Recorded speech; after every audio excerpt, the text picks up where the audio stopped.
ce que j'ai envie de faire ce matin, c'est de prêcher la parole de Dieu. On reste dans notre série « Vivre dans ce monde difficile ». C'est notre série « Vivre dans ce monde difficile ». On sait que ce monde n'est pas facile. Parfois, on le voit autour de nous. Parfois, le monde n'est pas facile, souvent pour deux causes. On a des causes exogènes, c'est-à-dire des causes qui sont extérieures à nous. Et parfois, ce n'est pas facile parce qu'il y a les difficultés de la vie. Quand un bébé naît, dès qu'il est né, le premier signe qu'on attend d'un bébé, c'est quoi? C'est qu'il pleure. Comment tu viens dans un monde et tu commences à pleurer? S'il ne pleure pas, on tourne le bébé, paix. Pas une grosse, on lui met une petite, tape pour qu'il s'énerve et qu'il pleure. Et quand il pleure, on fait « Ouais, bienvenue, tu vas galérer ». Dès que tu nais, on sent que dans ce monde, c'est parfois compliqué, les époques, les saisons, les luttes, les guerres, les modes, le Covid, les difficultés, les combats, tout ça, c'est autour de nous. Parfois, dans ce monde, il règne une pression de réussite. Je dois être la meilleure personne au meilleur endroit. Et voilà, moi, je dis juste quand on se rencontre, premier truc, bonjour, comment tu t'appelles? Et la deuxième question qui suit, tu fais quoi? Alors, pour des personnes, et j'ai l'impression que parfois, cette vie nous met de la pression dans ce sens où on se définit, plus par ce qu'on est, mais par ce qu'on fait. Alors, tu fais quoi dans la vie? Alors, tu es obligé de dire, si tu as un super métier, ceux qui ont des super métiers, j'attends qu'ils me demandent ce que je fais dans la vie. Les autres, et du coup, c'est une pression là. Et parfois, c'est une pression sociétale. Et parfois, c'est une pression parce que tu ne vis pas comme les autres. Parfois, c'est une pression parce que, on se déplace en voiture. Bientôt, il y aura la pression d'avoir des voitures électriques. Donc, quand toi, tu auras ton vieux diesel, on va te regarder, dans le diesel. Encore. Tu n'as pas appris que la planète s'est détruite? Donne-moi des sous si tu veux. Bon, bref, je passe. Souvent, c'est exogène, c'est difficile, parfois c'est compliqué. On n'a pas le même rythme que les autres. On n'a pas les mêmes aspirations et on est parfois comme dépassé. Parfois, la pression est sociale, sociétale. Parfois, la pression, au lieu d'être exogène, elle est endogène. Elle provient de nous-mêmes. Le passé. Tu n'as pas choisi où tu es né, où tu as grandi et ça vient te hanter dans ton présent. Beaucoup de personnes, parfois, on est obligé. On conduit une voiture. Mais au lieu de regarder le pare-brise, nous sommes en train de regarder le rétroviseur. Il y a des gens qui sont sur l'autoroute à 130 et ils passent leur temps sur le rétroviseur. Dans votre vie, elle va à une vitesse, mais vous êtes encore sur le rétroviseur. C'est difficile. Parfois, c'est l'héritage. Ce qu'on a pris de nos parents, notre façon, parfois, c'est le péché qui vient à nous, ce qui ne plaît pas à Dieu. Parfois, c'est la tentation. On n'arrive pas à voir. Le monde est difficile. Parce qu'à l'extérieur, c'est difficile. Et parfois, à l'intérieur, c'est difficile.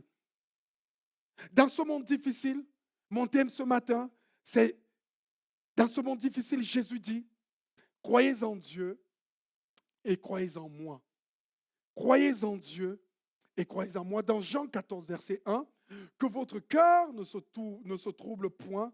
Croyez en Dieu et croyez en moi. Ça, c'est Jésus qui parle. J'aime bien ça m'a un peu troublé, ce verset m'est apparu comme ça. Il dit, mais Seigneur, dans ce monde difficile, quand ça va être compliqué, que votre cœur ne se trouble pas, croyez en Dieu et croyez en moi. J'avais l'impression que je me mettais, moi, au milieu. Et d'un côté, j'avais croyez en Dieu. Et de l'autre côté, dans ce monde difficile, croyez en moi. Mon Dieu, dans ce monde difficile, moi, et dans ce monde difficile. J'étais entre les deux, moi et ce monde difficile, je suis au milieu. Et ce verset m'arrive comme ça. Ce verset se trouve dans le discours que Jésus adresse à ses disciples juste avant sa crucifixion. Il est conscient de la peur, de l'incompréhension, du chagrin que ses disciples vont ressentir en apprenant qu'il va les quitter. Les disciples vivaient 24 sur 24. C'est comme si on te tire de ta vie et on t'amène dans une vie où tout est possible, que tu es directement proche de Jésus. Là. Close to God. Tu es à côté de Jésus. Tout ce qui t'arrive, tu lui demandes, il agit. Tu arrives, il a parlé trop longtemps, il n'y a pas de quoi manger. Tu regardes Jésus, il multiplie les pains et les poissons, direct tu manges. Tu n'es même pas obligé d'aller au drive. Tu ne prends même pas la voiture. Immédiatement là, ça se fait. Là, les disciples, parfois, au bout d'un temps, ils n'avaient pas de quoi payer l'impôt. Ils avaient Jésus à côté. Ils disaient, Jésus, hey, toi, tu n'as pas payé l'impôt. Moi, je n'ai pas payé les impôts. Avant que le fisc, à l'époque romain, n'arrive, faisons quelque chose. Qu'est-ce qui se passe? Jésus lui dit, va prendre ta canne là à pêche, va pêcher. Et le premier poisson que tu attrapes, ouvre-lui la bouche. Tu vas prendre de l'argent dedans et tu payes. Hey, les impôts pour toi et pour moi. Et le gars, il va prendre, il paye, bam. Là, les disciples, dans ce contexte, ils doivent apprendre à vivre sans ça. Comme nous aujourd'hui. Bien fait pour eux, non, je blague. Comme nous aujourd'hui. Ils n'auront plus Jésus tout proche, tout à côté, capable de répondre à tout. Mais maintenant, Jésus va partir et ils seront obligés aussi de vivre dans ce monde de peur, d'incompréhension, de lutte. Ils seront lâchés comme des brebis au milieu des loups. C'est pour ça, dans ce contexte, que Jésus dit, hey, croyez en Dieu et croyez en moi. Jésus nous invite à garder les deux visions essentielles pour notre vie spirituelle. Une vision tournée vers le Père et une autre tournée vers le Fils. Waouh! Moi, je suis au milieu. Le Père d'un côté, le Fils de l'autre côté. Il me demande d'avoir ces deux visions essentielles. Ces regards sont complémentaires et indispensables pour marcher dans une foi équilibrée et profonde. Dieu me demande d'avoir la double vision. Une vision du Père et une vision du Fils. Croyez en Dieu et croyez en moi. Je vois que beaucoup de personnes, j'aime ce verset parce que je me dis, Jésus commence, que votre cœur ne se trouble point. Pour que vous ne soyez dans ce monde difficile, gardez cet équilibre. Moi, je pense que la vie est faite d'équilibre. Lorsque tu perds l'équilibre, tu es en déséquilibre. Merci.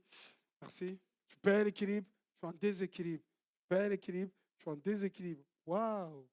Quelle vérité. Bon, bref. Si par exemple la nuit et le jour tu travailles, la nuit tu dois dormir.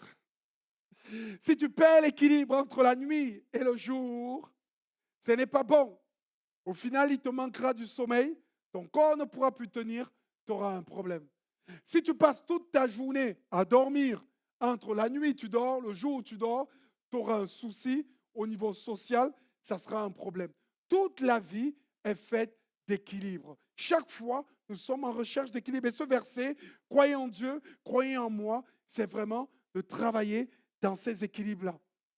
Croire en Dieu, pour moi, quand il dit croyez en Dieu, il est en train de dire, croire en Dieu, c'est lever les yeux vers le Père créateur.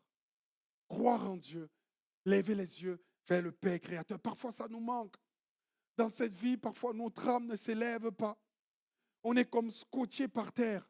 Croire en Dieu, c'est regarder l'immensité de tout ce qu'il a créé.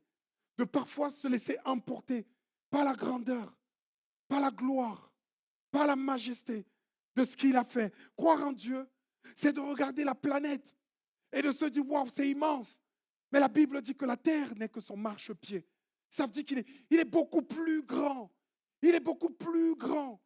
Il est plus extraordinaire que je ne puisse imaginer. Croire en Dieu, c'est parfois comme regarder les étoiles et voir que c'est grand, c'est extraordinaire. Parfois, Dieu vient visiter Abraham, alors qu'Abraham est dans sa tente. Dieu lui dit, sors de sa tente, de ta tente. Et Abraham sort, il lui dit, lève les yeux vers les étoiles. Et il se met à admirer les étoiles. Abraham était cloîtré dans sa tente, mais il lui donne d'admirer. Quand tu commences à admirer les étoiles, tu en vois qui sont grandes, d'autres petites, d'autres font des dessins. Il y a des gens, ils commencent à regarder les étoiles. Ouh, là-bas, ça fait une cuillère, ça fait un seau, ça c'est telle idée, ça c'est tel truc. Eh, gars, laisse-moi. Parfois, tu admires les étoiles. Tu admires ce qui se fait et tu loues Dieu. Et Abraham, quand il va admirer les étoiles, Dieu lui dit, regarde, je te bénis parce que ceux qui vont être des enfants de la foi comme toi, tes enfants seront aussi nombreux que ces étoiles-là. Et là, il a la promesse de Dieu, il est dans l'admiration, il est dans l'adoration, il croit au Père parce que le Père l'emporte dans la grandeur de ce qu'il fait. Regarde les océans, les mers. Je suis allé dans l'océan. J'ai vu un bateau. Et j'étais dans le bateau, il était énorme. Il faisait 13 étages. Mais quand on était au milieu de la mer, on était tout petit. Le même bateau, tu le mets aussi au carrefour, au rond-point ici ou sur la route, il remplit tout. Mais là, dans la mer qui est immense, il est tout petit. Et parfois, Dieu nous dit, mais dans l'immensité de ce que la mer peut être, je suis encore plus immense que cela. Les montagnes, le ciel, les cieux. Parfois, nous voyons moins l'infini. Nous ne pouvons toucher. Mais quand je considère moins l'infini, Dieu y est. Parfois, nous voyons plus l'infini. Nous pouvons toucher. Mais quand je considère plus l'infini, Dieu est encore. Est-ce que parfois vous vous sentez emporté, pris comme ça, par le Père qui vous saisit et vous emmène, vous apporte, vous prend et va avec vous dans l'immensité de ce qu'il fait? Oh, mes frères et sœurs, c'est ça l'adoration. Croyez au Père et croyez en moi, Jésus dit. Croire en Jésus, c'est s'attacher au Fils incarné. Il aurait pu rester au ciel, mais il est venu sur la terre. C'est Jésus, le Fils de Dieu. Dieu lui-même qui devient homme. C'est le roi des rois, le roi qui est devant toute armée. Jésus m'impressionne parce que parfois croire en lui, ça me touche. Il est celui qui est élevé, mais qui se rabaisse comme un serviteur. Il se met nu et il lave les pieds de ses disciples en leur montrant ce chemin. Il se met à côté d'eux. On voit là le Fils. Parfois, je suis saisi par la dimension de croire en Christ, c'est cela. Parfois, croire en Christ, c'est le voir comme le Fils de l'homme. Celui qui vient être comme les hommes, tenté comme les hommes, brusqué comme les hommes, mais ne commettant aucun péché. Il nous montre là dans la voie. Jésus venant sur cette terre, il a connu la tentation. Il a connu la colère. Il a connu la destruction familiale. Il y a certains, la mère et les frères de Jésus, avant de croire en lui, ses frères, ils sont venus chercher Jésus en disant qu'il était fou. Tu es en train d'accomplir ton ministère, mais ta famille, elle est dehors, en train de dire, tu es fou. Mais il a connu ça. Il peut comprendre ce qu'on vit. Il a été accusé faussement. On l'a insulté. Et moi, la plus grande injure, c'est les soldats là. Quand ils arrivent, ils frappent Jésus. Bah! Il dit, devine qui t'a frappé. What? Jésus, mais je ne sais pas comment il a fait.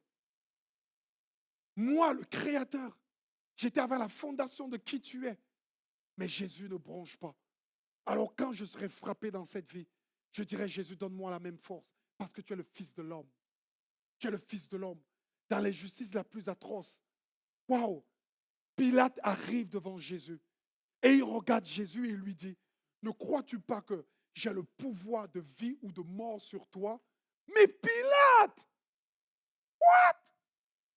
Tu as quel pouvoir? Jésus, il aurait juste respiré. Et Pilate n'existait plus. Mais il n'a pas ouvert la bouche. Et il sait ce qu'on vit quand on est méprisé, comme une brebis qu'on mène à la boucherie et n'ouvrant pas la bouche. C'est le Fils de l'homme. C'est le vainqueur du monde des ténèbres. Il a vaincu Satan en le brisant toutes ses tentations. Il a vaincu en obéissant à Dieu. Il a vaincu en acceptant d'aller à la mort. Il a écrasé la mort. Il a été ressuscité. Alléluia. Il est merveilleux, il est extraordinaire. Croire en Jésus, c'est s'attacher au Fils incarné. En gardant les deux visions vivantes dans notre cœur, nous apprenons à connaître Dieu dans sa majesté et Dieu dans sa proximité. Il y a parfois, il nous manque une dimension. Et parfois, il n'y a pas l'équilibre entre les deux. Connaître Dieu dans sa majesté et connaître Dieu dans sa proximité. Dans sa majesté, c'est connaître Dieu le Père, dans l'immensité de ce qu'il est. La louange, l'adoration, la célébration. La Bible dit parfois, le Saint-Esprit vient, il nous prend, il nous amène dans des transports d'allégresse. Rentre dans la joie de ton maître. Le paradis, ce n'est pas seulement qu'on va voir Dieu, il commence maintenant quand notre Père vient nous saisir. Rentre dans sa majesté. L'autre dimension, connaître Dieu dans sa proximité, c'est le Fils incarné qui combat avec nous tous les jours. Entre ces deux dimensions sont mis en symphonie, sont mis en harmonie par l'extraordinaire qu'on appelle le Saint-Esprit. C'est lui qui met ça en musique dans nos cœurs et dans nos vies. Moi, je suis militant pour une foi équilibrée. Moi, je suis militant pour cette double vision du Seigneur. Une double vision qui nous donne un équilibre. Les chrétiens, les non-chrétiens, les personnes sur cette terre manquent d'équilibre. Un équilibre spirituel. C'est comme un train avec deux rails. Si on enlève un rail, ça va être compliqué. C'est comme un corps qui marche avec deux pieds. Un pied, c'est difficile. Deux, on a plus d'équilibre. C'est comme une personne qui entend avec les deux oreilles. Nous avons besoin de ces deux axes de foi pour progresser dans notre relation avec Dieu. Le Père est le fondement, la source et le plan éternel. Quand tu as une admiration de la grandeur de Dieu, même quand la mort vient, tu as la capacité de t'élever et de surplomber et de passer par-dessus tout ce qui est mort. Pourquoi? Parce que le Père, la source du plan éternel, t'emporte. Nous avons besoin de ces deux visions. La vision du Fils, qui est l'expression concrète, l'exemple parfait et le guide pratique. Comment je fais? Suis l'exemple de Jésus.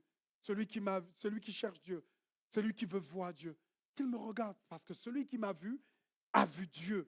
Waouh! La foi en Dieu. Et là, vraiment, la foi en Dieu, sans relation avec Jésus, risque d'être contemplative et théorique. Je me coupe de la vraie vie à force de contempler. Il y a souvent des gens qui passent leur moment, oh, je regarde au Père, et ils contemplent, et ils contemplent. On a vu beaucoup de personnes créer des temples là où ils sont quasiment ascètes. Ils se mettent au-dessus des montagnes et ils restent là, ils contemplent, ils contemplent. C'est beau. Moi-même, je vais avec eux parfois. J'aime bien parfois prendre un temps. Mais il manque une dimension. Ça risque de devenir théorique. Parce que, entre guillemets, tu n'es pas dans la vraie vie. Tu n'es pas dans ce que les gens vivent. Tu n'es pas dans leur quotidien. Ça donne cette église et ces chrétiens qui sont comme désincarnés. Ils vivent dans ce monde, ils sont toujours en train de voler, de planer. Moi, je les appelle les chrétiens I believe I can fly. Regarde ton voisin, dis, est-ce que tu es un I believe I can fly?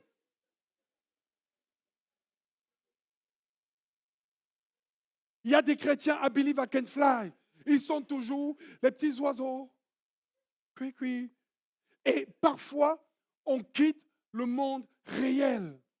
Et ça peut le faire s'il nous manque l'autre dimension et nous vivons sans cette relation. Quand Jésus dit croyez en Dieu, croyez en moi. Si on enlève le Jésus dans ce que nous voyons, on est déséquilibré. La foi en Jésus, sans conscience de la grandeur du Père, peut devenir trop centré sur soi, trop émotionnel, trop superficiel, sans révérence pour la majesté divine. Parfois, quand nous sommes simplement dans le Fils, on paie trop. Hey, demain, qu'est-ce que je vais vivre? Jésus, aide-moi dans ça, dans ceci.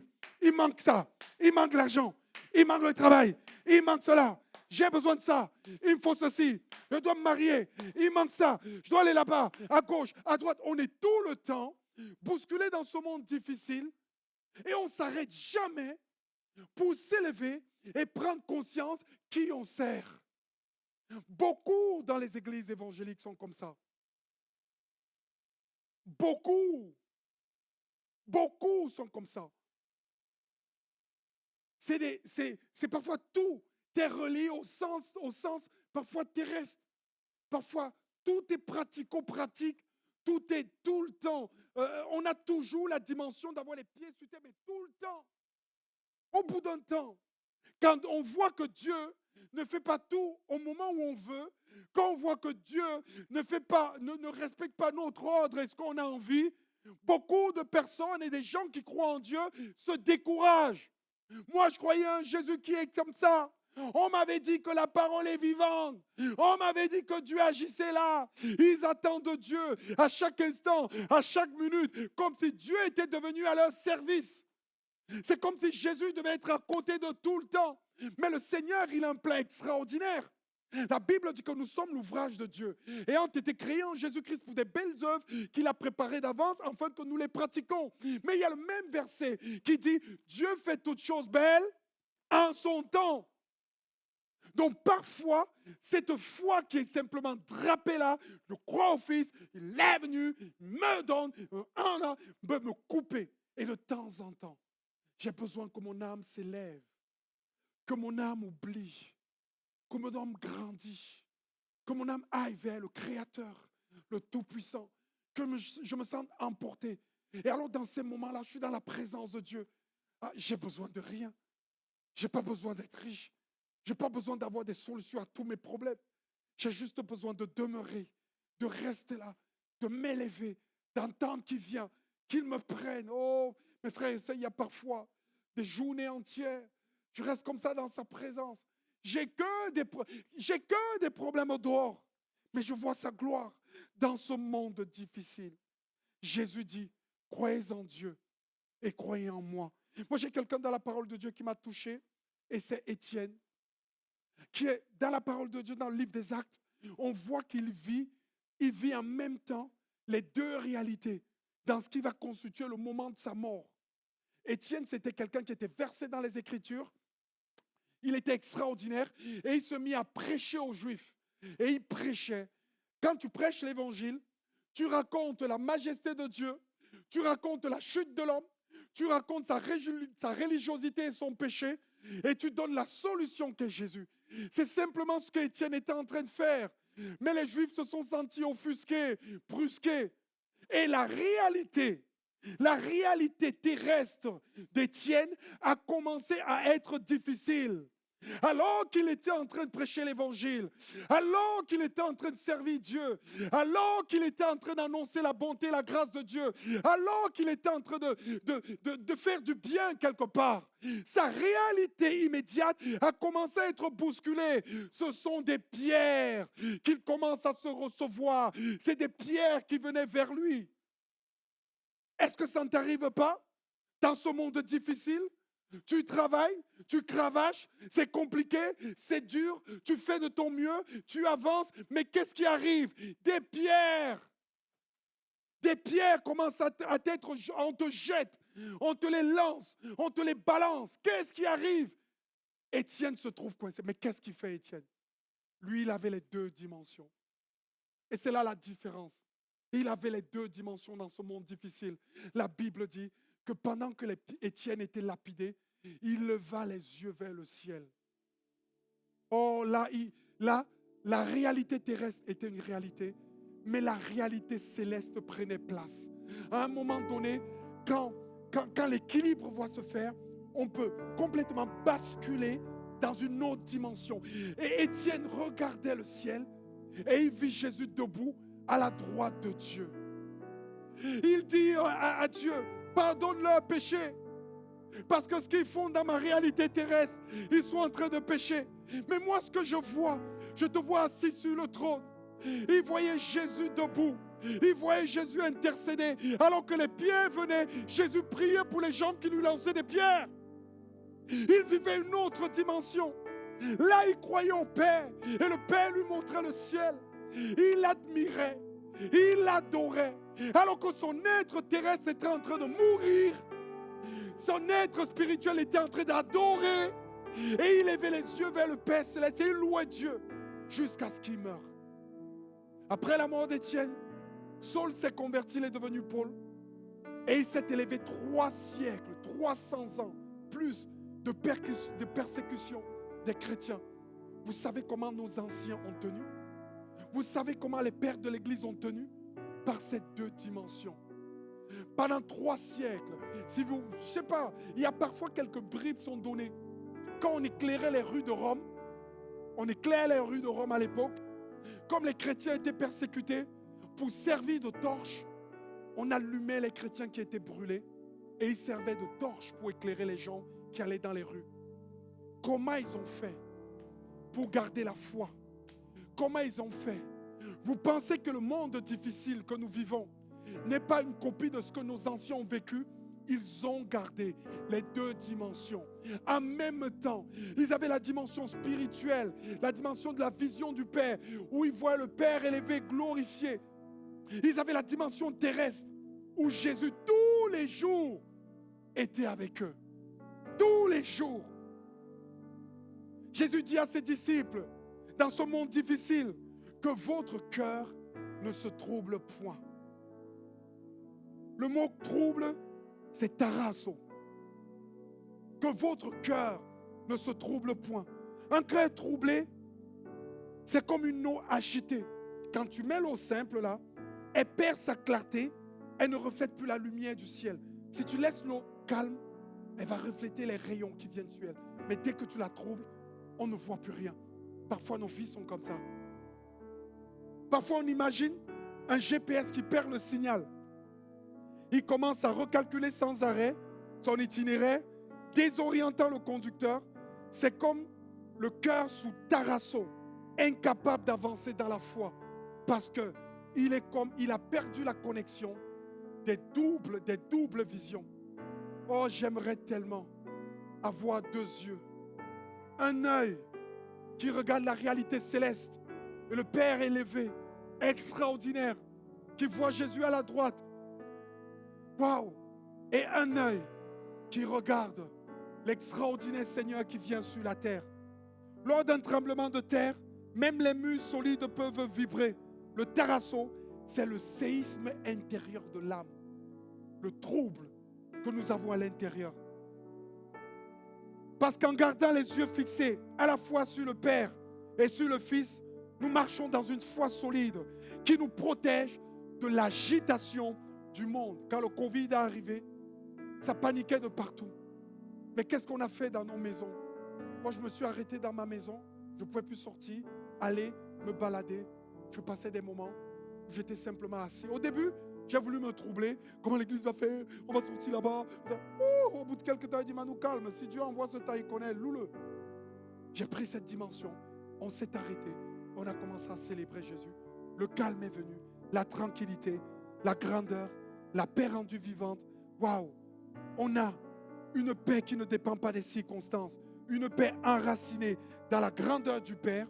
Une paix rendue vivante par la proximité de Dieu. La grandeur du Père. La proximité du Fils, la grandeur du Père, la proximité du Fils, la grandeur du Père, la proximité du Fils, la grandeur du Père, la proximité du Fils. Gardons nos yeux à la fois sur le trône céleste et sur la croix. Gardons nos yeux. Si j'ai deux yeux, je prends un œil. Si c'est possible de dissocier vos yeux, je prends un œil et je le pose sur le trône céleste. Qu'est-ce que je vois quand je vois le trône céleste? Je vois Dieu dans son admirable lumière. Je vois les anges et les archanges. Je vois la louange monter des parfums. Je vois Dieu être admiré de partout. Et il m'amène dans cette réalité. Waouh! Waouh! Je garde mes yeux fixés sur cela. Je garde un autre œil fixé sur la croix. La croix me rappelle qu'il a pris mes souffrances, qu'il s'est chargé de mes douleurs, qu'il connaît mon combat. La croix me rappelle qu'il a livré le combat. Quand je regarde la croix, elle est vide parce qu'il est ressuscité. Alors j'ai cette dimension de voir d'un côté le trône céleste et de regarder la croix. Il me faut les deux dans ce monde difficile. Croyez en Dieu et croyez en moi. Oh mon frère, ma soeur, pourquoi, alors que tant de générations de chrétiens ont traversé ce monde triomphant, pourquoi nous souffrons tant? Parce que quelque part, on a perdu cela. Est-ce qu'on peut prier ce matin? Je veux que tu fermes les yeux ce matin. Alléluia. Alléluia. Alléluia. En fermant les yeux ce matin, j'aimerais que tu puisses considérer en disant, Seigneur, prends-moi. Prends-moi et viens me transporter. Prends-moi. Oh, Abraham était dans sa tente. Et Dieu lui a dit de sortir de sa tente et de regarder les étoiles. Peut-être ce matin, tu es dans l'attente de ta vie. Dans l'attente de ta vie, il n'y a aucune solution. C'est vraiment difficile. Toi, tu ne sais pas comment tu vas faire. C'est compliqué quand tu regardes l'avenir. Abraham attendait un fils. Il n'aurait pas de fils. C'est compliqué, c'est humainement. Il regardait sa femme, elle était ménopausée depuis, c'est fini. Et on lui disait que Dieu allait le bénir. Il regardait les années qu'il avait marché avec Dieu et il disait, Seigneur, mais ça a servi à quoi? Parfois dans nos tentes, dans l'attente de cette vie, c'est souvent difficile. Mais aujourd'hui, Dieu te prend la main et il te dit, sors de ta tente. Dieu, ce qu'il veut faire, par le Saint-Esprit, il veut lever tes yeux en disant, contemple les étoiles. Contemple les étoiles. Ces astres magnifiques, extraordinaires, que j'ai créés de mes mains. Dans ces étoiles, qui sont le gage de ma longévité, le gage de ma suprématie. Dans ces étoiles, j'ai créé la masse de ce qui tient la terre.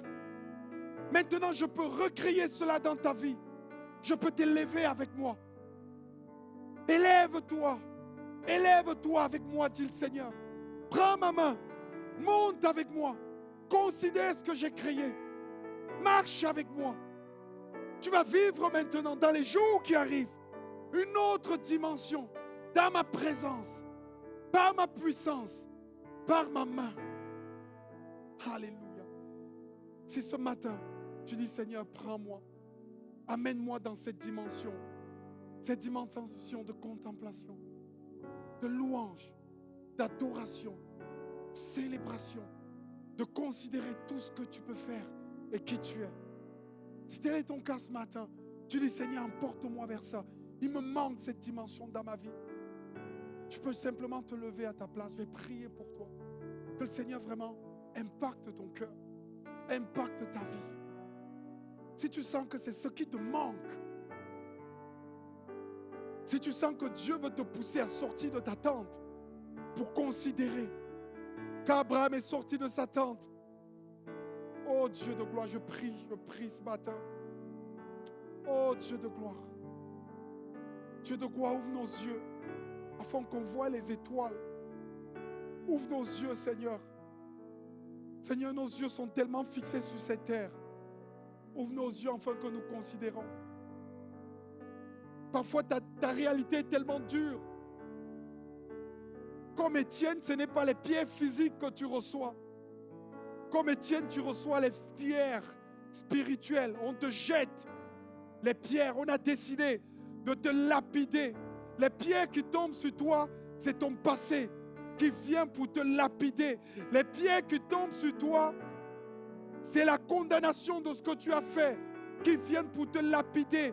Les pierres qui tombent sur toi, c'est la culpabilité d'un mariage pas réussi. L'échec. Les pierres qui tombent sur toi, c'est les paroles odieuses qu'on a prononcées sur toi pour montrer ton incapacité. Les pierres qui tombent sur toi, c'est tes échecs et tes erreurs. Alors que tu reçois ces pierres, ne lutte pas avec elles. Laisse-les venir. Mais ton Dieu te prend. Ton Dieu ouvre les écluses des cieux. Seigneur, je te prie au nom de Jésus. Transporte-nous. Transporte-nous. Amène-nous. Élève-toi. Élève-nous. Élève-nous. Élève-nous.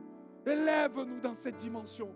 Seigneur, oh Dieu de gloire, parfois on n'a pas besoin d'une voiture. Parfois on n'a pas besoin d'un bien-être matériel. Parfois on n'a pas besoin, Seigneur, de toutes ces choses. On a besoin de voir le roi de gloire. On a besoin de voir le Fils qui est auprès du Père. On a besoin de voir les anges qui campent autour de nous. On a besoin de vivre dans la réalité céleste. Seigneur, au nom de Jésus, élève-toi, élève-nous, élève-nous, Élève-nous, Seigneur, je prie afin que ce matin, Seigneur mon Dieu, comme des miracles ouvrent nos yeux, afin qu'on puisse voir qui tu es. Élève-nous, Seigneur.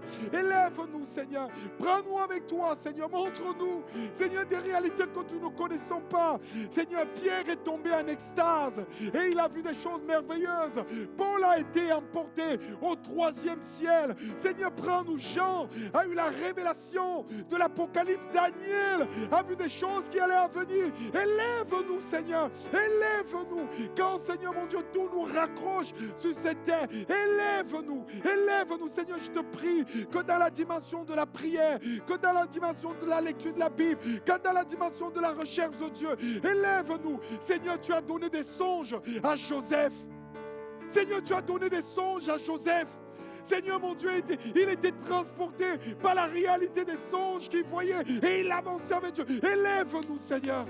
Élève-nous, Seigneur. Crée au milieu de notre communauté une dimension, Seigneur, spirituelle au-delà, Seigneur. Oh, Seigneur, ça va nous encourager, nous fortifier. Au nom de Jésus, pose cela, Seigneur, dans les cœurs.